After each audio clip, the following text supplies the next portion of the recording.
Okay, I think that we are live, hopefully. Awesome. So thank you everyone for joining us today. I am Liz, and it's always a privilege and honor to be able to use this platform to bring educational opportunities on behalf of Senator McMorrow. So today we are celebrating financial literacy. It's Financial Literacy Month. And we have Janice here from our credit union. I think there's a couple of different locations, but you're headquartered in Royal Oak. Yes. So you are here to talk to us about financial literacy, and I will let you introduce yourself. All right, great. Thank you so much. So my name is Janice Majorano. I work for Our Credit Union. It's OUR Credit Union. It's not an acronym for anything. It just means yours, mine, and ours. We do have 5 locations. We're headquartered in Royal Oak, so we have 2 branches there, one in Troy, one in Warren, and one in Shelby Township.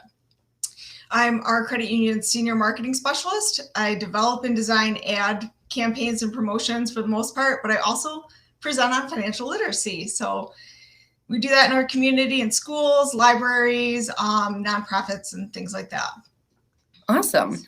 Yeah, so thank you for coming and being with us today. I always find it like a great opportunity to bring experts into our, constituency and talk about the things that are important and we should, devote some time to. So I wanted to touch base on just the overall idea of what financial literacy is. What is it? Why is it so important? And how do people become more involved in learning about financial literacy?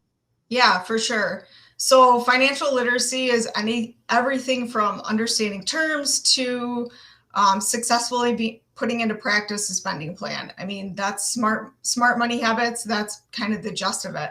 And it's important because learning some simple tips can really empower people to take a hold of their finances and put in a plan for the future. So 60% of Americans are living paycheck to paycheck, and over 80 million are dealing with student loan debt. So that can be a really, yeah, right? It can be a really, I threw myself a party when I paid off my student loans. Oh my gosh, it took me yeah. much longer than I wished it would have. But the good news is there's tons of great resources out there.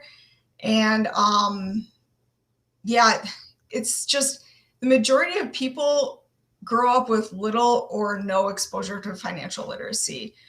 It's not common to talk about finances in the home environment. Parents don't feel comfortable and don't want their kids to worry about their finances, so they just don't talk about it. So unfortunately, many young adults come into adulthood feeling totally unequipped to handle their own personal finances. Yeah. Yeah, it's not just it's not just the potential lack of a sustainable income, but it's just what to do and how to handle that. Mm-hmm. So one of the main reasons I really love working for Our Credit Union is our mission to provide consumers with the tools to have them reach that financial success. So we're regular people. We empathize with our membership. We're approachable. We have loads of resources on our website to get you started. So for instance, we partner with Green Path Financial Wellness, and they provide guides, worksheets, debt management, all of that kind of stuff to our members. We also offer curated products and benefits for different life stages. So for instance, our premium checking account, it's an interest-bearing account, so that's a great way to kind of earn money. It also comes with an identity protection feature, which allows you to view your credit report. There's shopping discounts included. So really being mindful of those tools available is a great starting point for people. And a lot of people just aren't taking advantage of those kind of free features that are available. Yeah. Okay, we can dive into a bit of Q&A, and this is kind of a call to the audience as well. If you have any questions about financial literacy, we would love to, bring your question on and try and get you an answer. So I'll start with the first question. It's very maybe a broad one, but what is the difference between banks and credit unions? Okay, so this is definitely a common one, and many people don't know the difference between banks and credit unions. So credit unions are not for profit.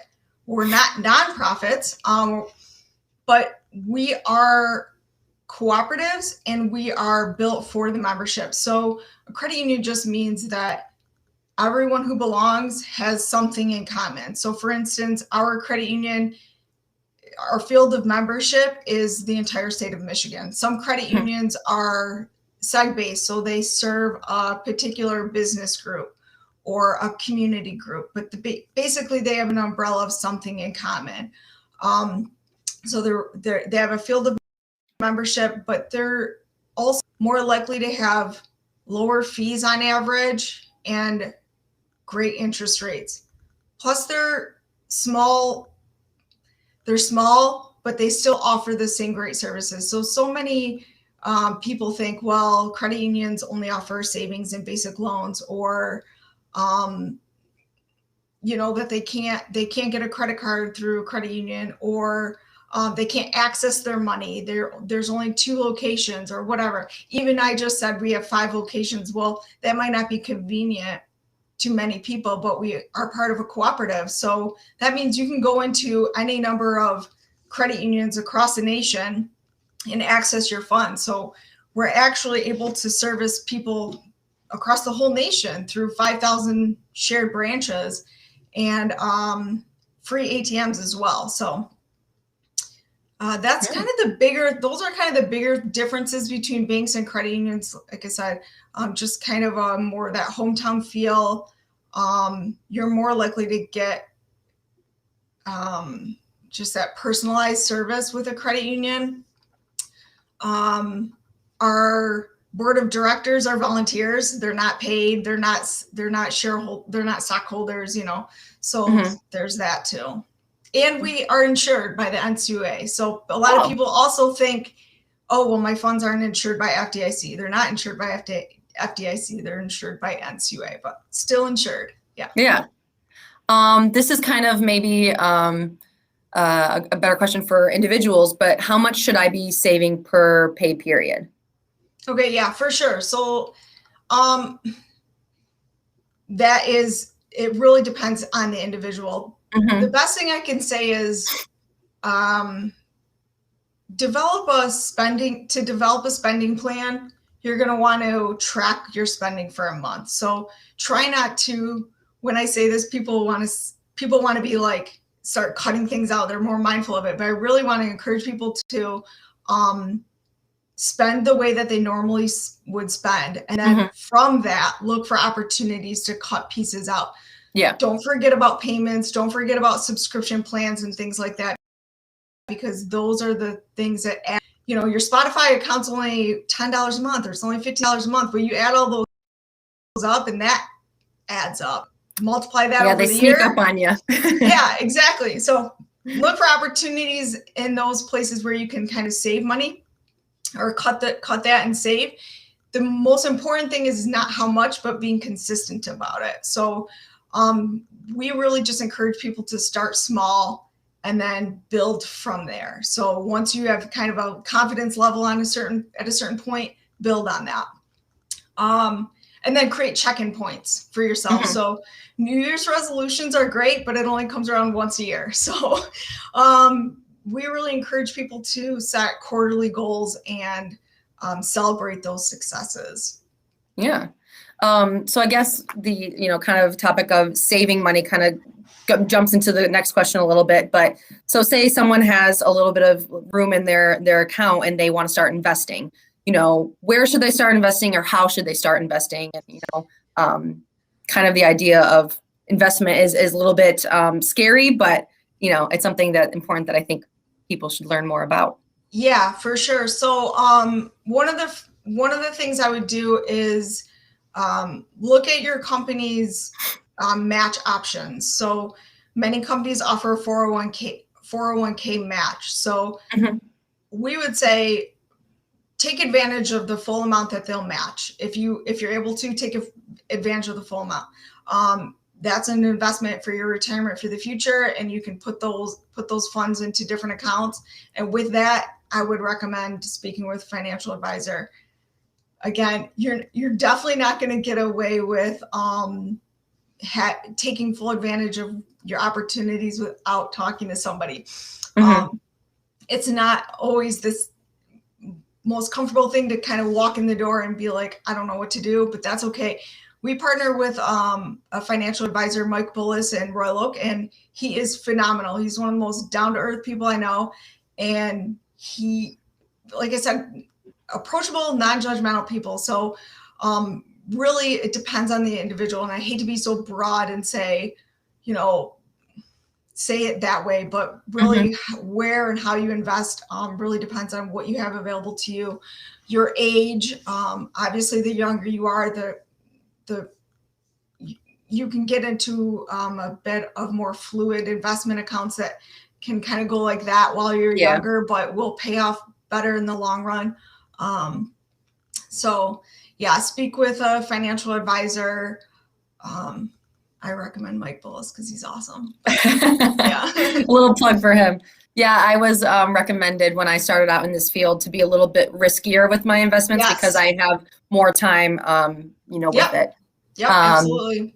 So the next topic is a very important one, and I think it pretty much touches any aspect of your future life and your life now, and that is credit. What is credit, and why do I need it? Yeah, so credit is kind of, just to bring it down, is it's basically a grade. It's the grade for your financial life, and you start with a essentially perfect or no score in your life, which can be intimidating. So a great way to kind of build and start establishing credit is to use a line of credit. You can apply for a line of credit with a credit union, and a line of credit is revolving credit. So that means when you pay on it, it becomes available again. And you can set a line of credit for $300, $500. Especially establishing new credit, you don't want to have this gigantic line of credit where you could potentially get yourself into some trouble. So start small. I think that's a great place to start for someone establishing credit. And then also same concept for a credit card. Credit union credit cards typically have a lower interest rate than like your store credit cards. Any store will offer you a credit card nowadays, and pay attention to the fine print and the interest rates, right? But I would say like a line of credit, and then it's paying it off on time. So you have to use the credit in order to build it. So whatever you're spending, try to pay it off each month. Try to stay away from minimum payments because those can really get you into trouble. Yeah. Okay. Well, say, someone does find themselves in the situation where they, have to make the minimum credit, or they've missed a couple of payments and their credit score has gone down. How can someone build up their credit score back to a higher credit score? Yeah. So, missed payments and paying the minimum is okay. Like I really don't want people to think, oh my gosh, I can't pay it off every month. Some people are going to get into that position, and that's totally okay. It's just a matter of doing what you can to pay it down. So if you're paying on multiple cards, you may be tempted to pay, as much as you can on every single card. And what I would recommend is maybe taking the smallest balance card. And it might not be the smallest interest rate, but taking that and paying that down first, putting extra on that, and then continue paying the minimum on those other cards. They call that kind of the snowball effect. So you get that one going, and then once that card is paid off or down to a reasonable or whatever, that you can start applying those same funds to the next round of cards. I forget what did you say? Tackle debt. Yeah. So that's kind of it for just try not to let it become overwhelming, and then take advantage of solution support. So if you're getting calls from collection agencies, don't be so intimidated by them. They're regular people too, and they really are there to help. They're not there to judge you or harp on you.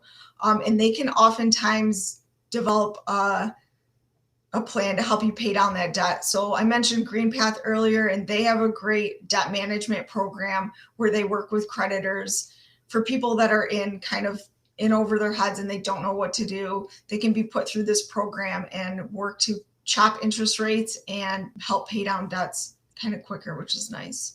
Yeah, and branching off of that a little bit, where we're kind of maybe going into the idea of like student loans, because those can be some of the biggest loans that someone takes out. How does someone tackle, say they have, you know, two private loans here and then two private loans or public loans from the government? How do you tackle or maybe consolidate those to you know, tackle it a little bit easier? Yeah, for sure. You said the magic word, consolidate. You know, Yeah. if you can consolidate those loans, do it. Managing one payment is sometimes easier than four different payments. And then again, just taking that snowball effect approach. So even if it's just a little bit of extra money that you can apply to the balance, do that. Yeah, I mean, you really got to take small chunks, and you really have to celebrate the successes as you go along. Like, don't be just try not to be overwhelmed. It can be so overwhelming. I mean, and this is me like speaking from example, right? Like I did the thing where, you know, straight out of high school, I was a regular, I'm just a kid. And then all of a sudden I have all this student loan debt because I'm going to university and I don't know how to manage it. I don't know how to manage my money or what to do with it. So, really just knowing you will get there, just being diligent about it and consolidating as best you can. So you can work with a credit union.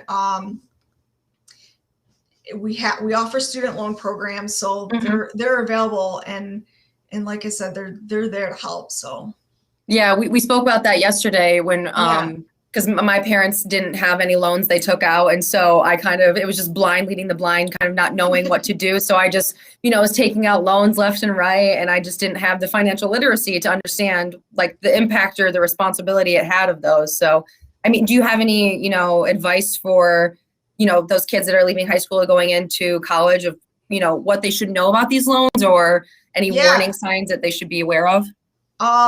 Don't just take out the first one that you see or the first one that's available. Speak to someone ahead of time. Reach out and speak to someone ahead of time. What was I going to say about that? You said, education thing. So one of the things that's happening right now with parents, with high school and college age or early college age students, is they're using the approach of my parents didn't help me at all, so I'm going to help my kid. I have to pay for their college. Like that's the mindset of many parents right now, and that's fine and good. But empower your kids to save money and pay for things too. So,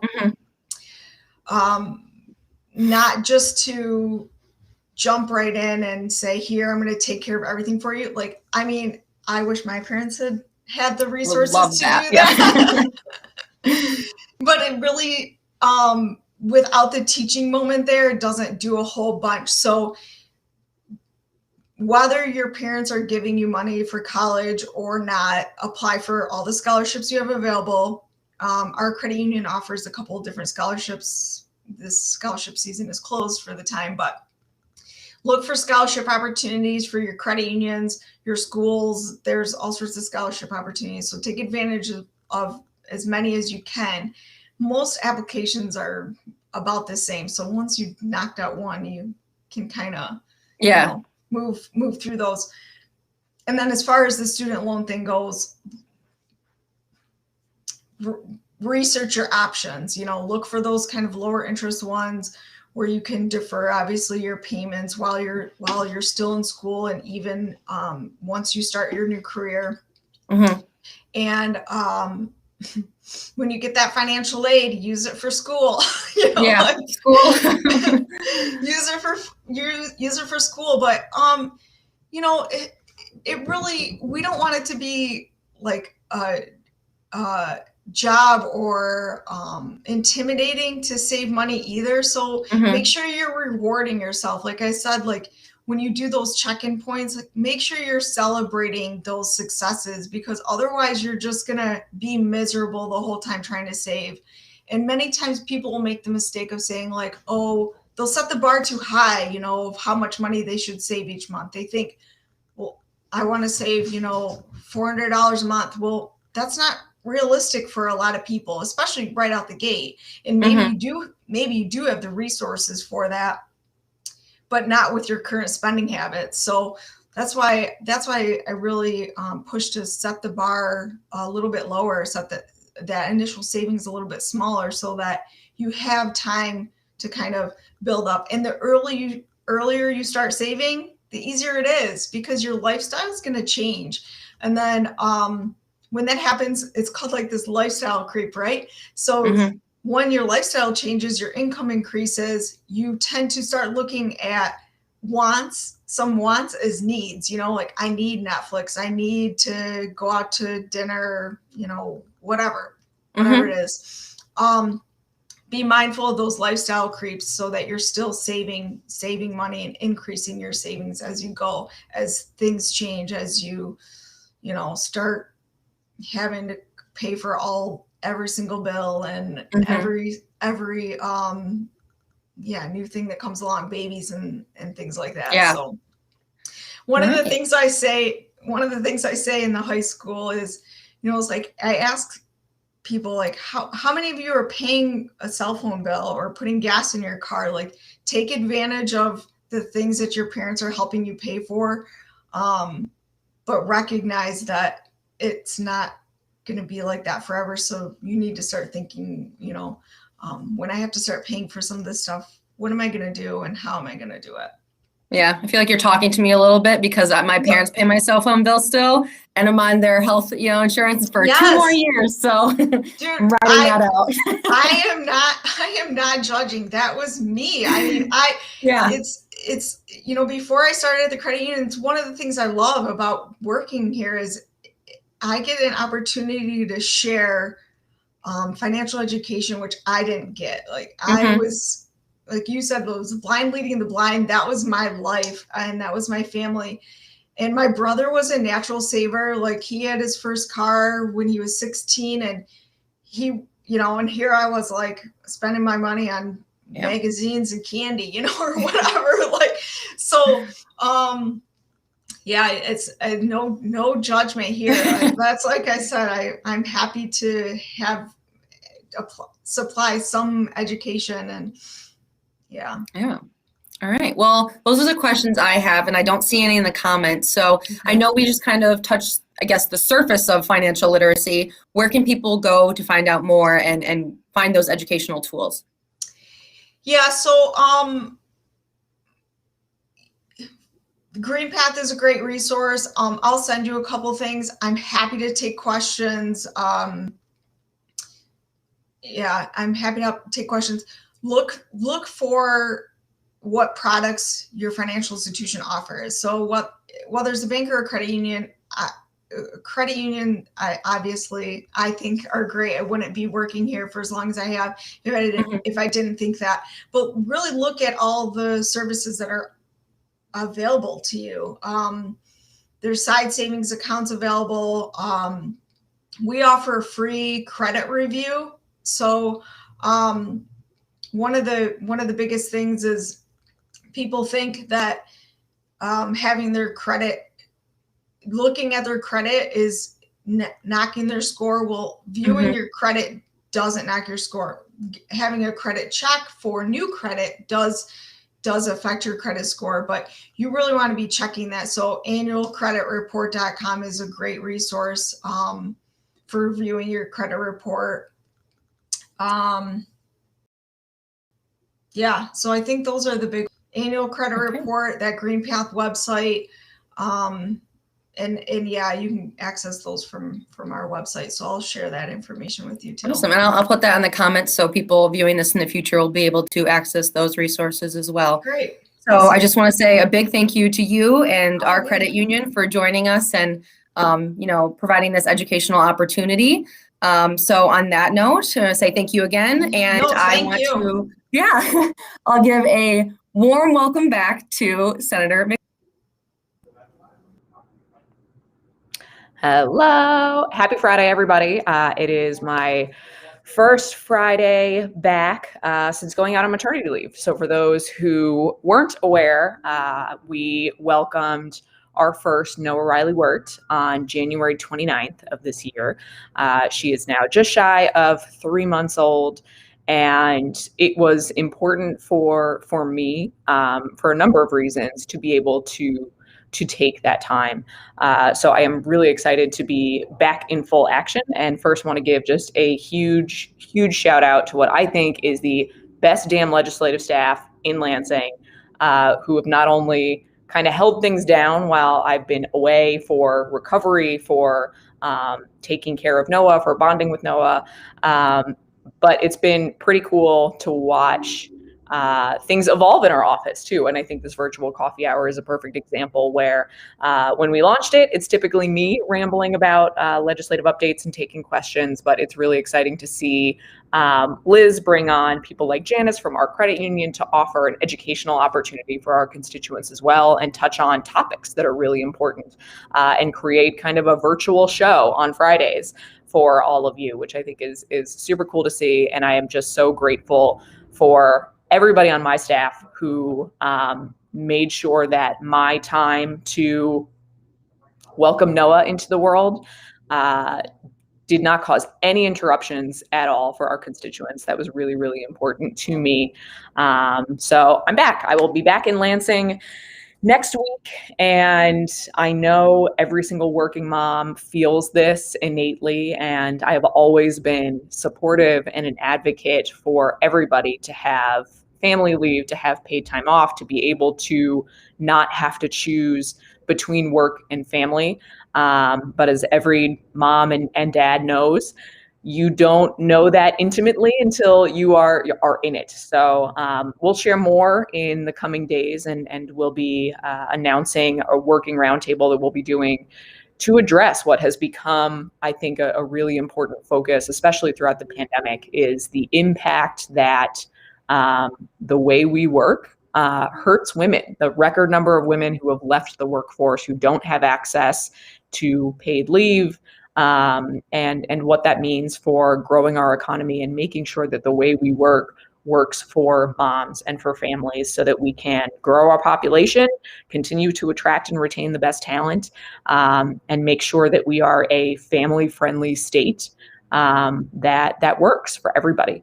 So I am really looking forward to coming back. And while I've been out, that doesn't mean we've slowed down at all. So I just want to do a quick run through of legislation that we've introduced.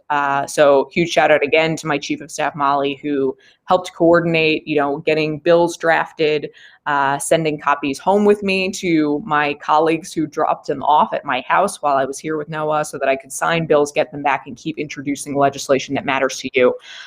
So just a run through of the things that we've introduced so far this session that I will be advocating for as soon as I'm back. So we reintroduced our bill allowing for remote voting. Many of you may know that the legislature currently does not allow for remote voting.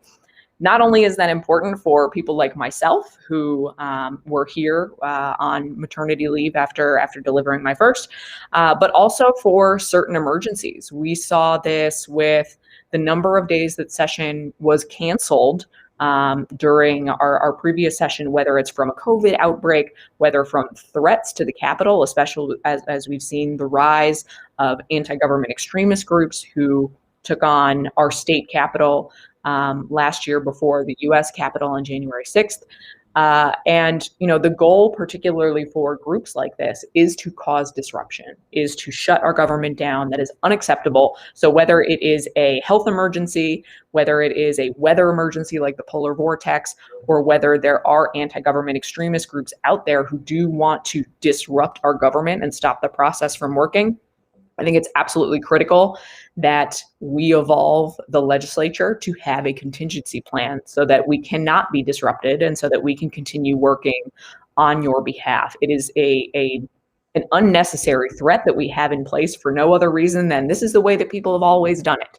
And I think that's going to be really important. We also reintroduced the bill that I introduced last term to bring back Michigan's blue license plate, as well as the black license plate that we had from 1979 to 1983, to tap into nostalgia. My district is partially the home of the Woodward Dream Cruise. I am a car person myself. For those of you who don't know, I came from the automotive world, first as a car designer, then as a Hot Wheels designer. I mean, I am a huge car nerd. People love nostalgia, and I cannot tell you how many people have said, I really want the blue plate back. So we have a bill introduced to bring that plate back for an optional $100 fee, and that fee would go into the transportation fund to help fix the roads. So it's a win-win situation. If you are somebody who wants to celebrate nostalgia, you've got a little bit of expendable income, it is a way to help us fix a few more potholes without raising taxes. And this is something that California actually did a few years ago. They introduced a black vintage license plate that became far and away the most popular license plate that they offer, raising millions of dollars in extra revenue for their budgets as well. So really cool, really excited about that, and should be something as we head into budget season that my hope is that it will pass with flying colors this year. We're part of an unemployment package. So of course, over the past year throughout the pandemic, it has laid bare how broken our unemployment system is, particularly here in Michigan. So along with a number of my colleagues, we introduced a robust package of legislation to reform our unemployment system. My bill within the package would recalculate how we quantify who is eligible for unemployment to include more people who are gig workers, who are self-employed, who are contract employees, which we know particularly for millennials and younger people, there are more people working for themselves or as a contractor or in the gig economy, and you need to know that you qualify as well. We have a bill as well on employment to require that any company with 5 or more employees post a written job description for positions. It is shocking that this is something that does not exist already, but what this prevents for the employee is scope creep, right? You have started your employment with a company, and slowly over time, your responsibilities kind of keep growing and keep growing and keep growing. And this is an empowerment tool for you as an employee to be able to go ask for that raise, to be able to go to your employer and say, hey, these are the responsibilities that I'm taking on now. This is not in my original written job description, and go from there. So you should be able to get the compensation that you agreed upon for your job description. And this would simply require that any company who employs 5 or more people has a written job description available for your position. That is a tool for employees and employee empowerment. We also reintroduced what is most popularly known as the tampon tax bill. This is a bill that has been introduced in many other states that would remove the sales tax from feminine hygiene products, so tampons, pads, cups, because this is a medically necessary product. We currently do not exempt this product from sales tax in the state of Michigan. There was actually a lawsuit filed in the state of Michigan against the state because it is a discriminatory tax. It is challenging, that is unconstitutional to tax half the population for a medically necessary product. So this was something that the governor included in her budget recommendation to make sure we have the funds to cover that. And I hope that it moves through this session as well. Another bill that we introduced was including Indigenous Peoples Day and Election Day as holidays in the state. I think it is long overdue that we recognize that this is a nation of immigrants and celebrate and honor the Indigenous people who called this country home long before any of our relatives got here, and make sure that that is something that we recognize as a state. And also adding Election Day as a holiday. And I think that this is really important. Number one, we want as many people to vote as possible. Oakland County set a record this past election with over 75% voter turnout, which was awesome. But what a great opportunity to put Election Day forward as a holiday, as something that we celebrate as a state, that we want people to participate, we want people to vote, and this should be included with all of the ways that we make it easier for people to vote, along with the elements that Michiganders overwhelmingly voted for in 2018 with Prop 3. to allow for no reason absentee voting, to allow for same-day registration, all of these things that so many people took advantage of in this past election, that we would add that as well. And then we reintroduced our bill banning so-called conversion therapy. And I say so-called because it was really powerful for me a couple of years ago when we were still able to travel and go to events. I got an opportunity to meet Danica Rome, a legislator out of Virginia, who, made a really important point that she no longer even calls this conversion therapy. She calls it conversion abuse. So what this is, for people who don't know, it is the practice of a counselor trying to change somebody who is LGBTQ into somebody who is straight. And there are some really, really horrible stories of the abuse that goes into this. And there's already an elevated rate of mental health issues and suicide attempts among the LGBTQ community.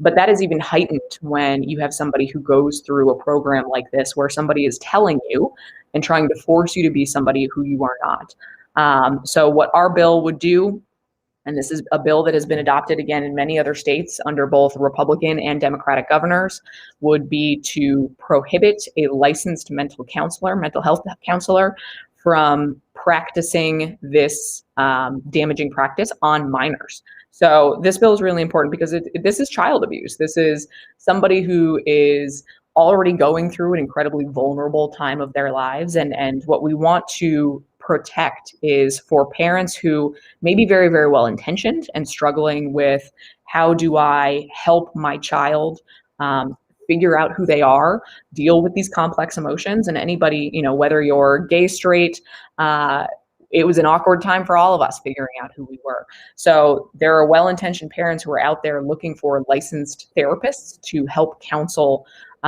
their kids, and ending up with something that is damaging, which may not at all be the intention of the parent.